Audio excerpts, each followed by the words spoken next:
Bueno, vamos a meternos de lleno en una historia fascinante, la de cómo una relación que parecía inquebrantable, de lealtad, de victoria compartida, se fue al traste hasta convertirse en una guerra sin cuartel.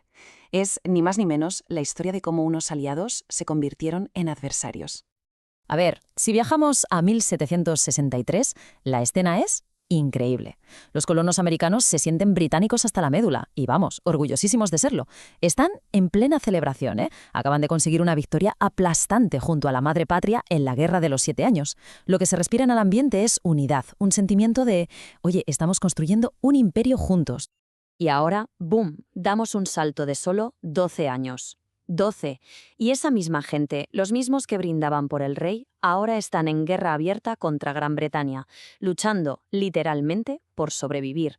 Es que es una de las transformaciones políticas más bestias y rápidas que se han visto. Claro, la pregunta del millón es, ¿cómo? ¿Cómo se lió todo tanto y tan rápido? O sea, pasar de la lealtad más absoluta a la rebelión total en apenas una década. ¿Qué fue lo que pasó? ¿Qué chispas prendieron esa mecha? Venga, vamos a investigarlo. El origen de todo, el punto de partida, está aquí, en la Guerra Franco-India, que en realidad era el escenario americano de un conflicto mucho más grande, la Guerra de los 7 años. La cosa iba de controlar el valle del río Ohio, una zona, riquísima en recursos. Y lo importante es esto: Gran Bretaña y sus colonias lucharon juntas como una piña para ganar. Y vaya si ganaron. Y ojo, que la victoria fue de las que hacen historia, ¿eh? Monumental. De repente, el territorio británico en Norteamérica casi se duplicó, así de un día para otro. Pero claro, las victorias tienen un precio, y este era carísimo. Una deuda de guerra descomunal, pero descomunal que dejó al Imperio Británico con las arcas, vamos, temblando. Y aquí llegamos a la pregunta que lo va a cambiar absolutamente todo. Desde Londres la cosa estaba clara. Vale, ¿y ahora quién paga esta fiesta? La respuesta que se les ocurrió en el Parlamento, digamos que fue el pistoletazo de salida para una cadena de acontecimientos que ya nadie podría parar. A ver, hay que entender una cosa. Durante más de 100 años, Gran Bretaña había tenido una política curiosa llamada negligencia saludable, que traducido significaba, mientras nos llegue la pasta del comercio, haced un poco lo que queráis. Vamos, que dejaban a las colonias gobernarse a sí mismas. Pero claro, con esa deuda monstruosa, desde Londres dijeron, se acabó el recreo. Y para los colonos, que estaban súper acostumbrados a ir a su aire, esto fue un jarro de agua fría. Un shock total. Y es que, al mismo tiempo que cambiaba la política británica, estaba cambiando algo mucho más profundo, la forma de pensar de los colonos. Estaban literalmente bebiendo de las ideas de la Ilustración, ideas súper revolucionarias para la época, como lo de los derechos naturales o que un gobierno necesita el ok de la gente para poder gobernar. De repente tenían un arsenal de ideas completamente nuevo para defender lo que consideraban suyo. Y fijaos bien en esta frase porque es la clave de todo. Está sacada de la Declaración de Independencia y dice, derivando sus justos poderes del consentimiento de los gobernados. ¡Boom! Ahí está. Es la Ilustración en estado puro. La idea de que el poder no viene de Dios a través de un rey, no, viene de la gente, del pueblo. Esto es el choque de trenes perfecto, ¿verdad? Por un lado tienes la nueva política británica, más control, más impuestos. Y por el otro, la nueva mentalidad de los colonos, autogobierno, consentimiento. Era inevitable que chocaran. Y de esta colisión nació uno de los eslóganes más potentes de la historia: no a los impuestos sin representación. Y dicho y hecho, la maquinaria de los impuestos se puso en marcha. Y rapidito, ¿eh? En 1765 la ley del timbre, que afectaba a todo lo que fuera papel, o sea, a todo el mundo. Luego, en el 67, las leyes de Townshend, impuestos a cosas del día a día como el vidrio o el té. Y en el 73, la ley del té, que muchos vieron como un chanchullo para salvar a la Compañía Británica de las Indias Orientales a su costa. Vamos, que cada nueva ley era apretarles un poco más las tuercas. Si lo miras ahora, con perspectiva, te das cuenta de que cada una de estas leyes fue un error monumental, un error garrafal. Y lo curioso es que no era tanto por el dinero, que a veces ni era mucho, era una cuestión de principios. El Parlamento británico, un sitio donde ellos no tenían ni voz ni voto, les estaba imponiendo cosas. La sensación era clara: nos están tratando como si fuéramos ciudadanos de segunda.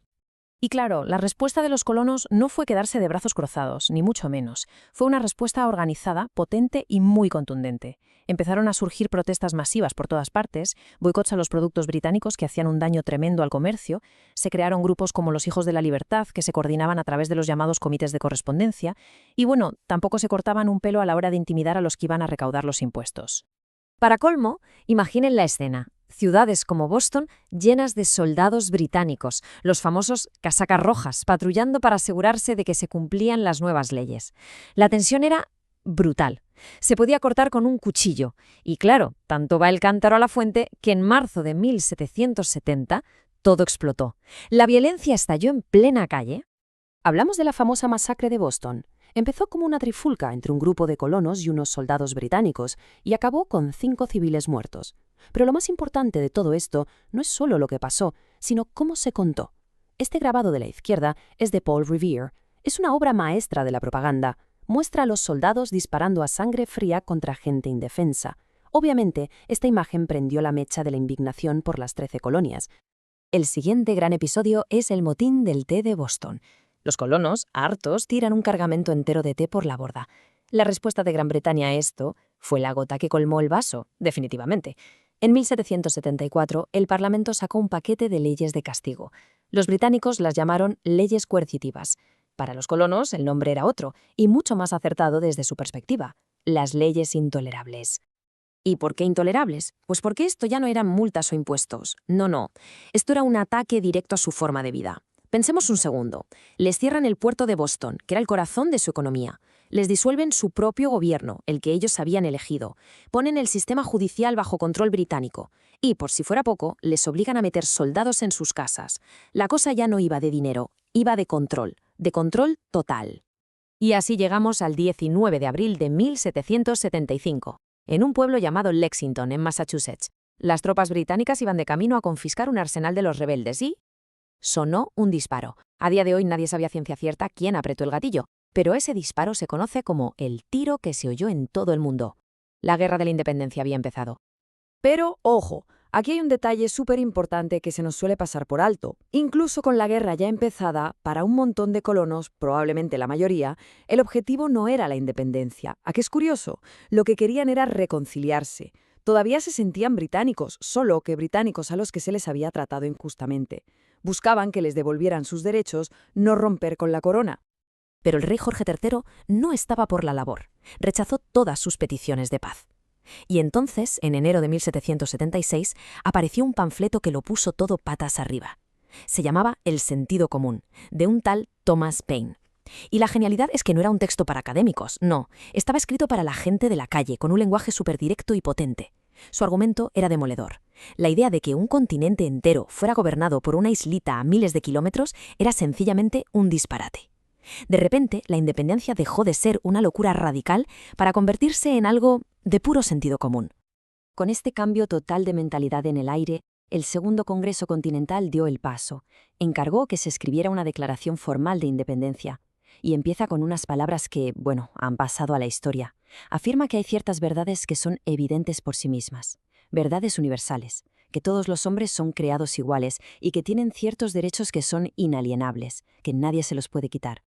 Y justo ahí está la justificación definitiva para la revolución, sacada directamente del manual de la Ilustración. Si un gobierno se dedica a destruir esos derechos, la gente tiene el derecho de cambiarlo, o incluso de eliminarlo. Es increíble. En solo 12 años pasaron de ser súbditos fieles del rey a ser revolucionarios con todas las letras. Y para acabar, vamos a dejar una pregunta en el aire, una que da mucho que pensar. En el primer borrador de la Declaración, Thomas Jefferson incluyó un pasaje que condenaba la esclavitud. La llamaba una guerra cruel contra la propia naturaleza humana. Pero ese párrafo se eliminó. ¿Por qué? Para mantener la unidad y conseguir el apoyo de las colonias del sur que dependían de la esclavitud. Así que la pregunta es, ¿qué nos dice esto sobre los ideales tan elevados y las contradicciones tan profundas que existían ya en el momento exacto en que nacía esta nueva nación?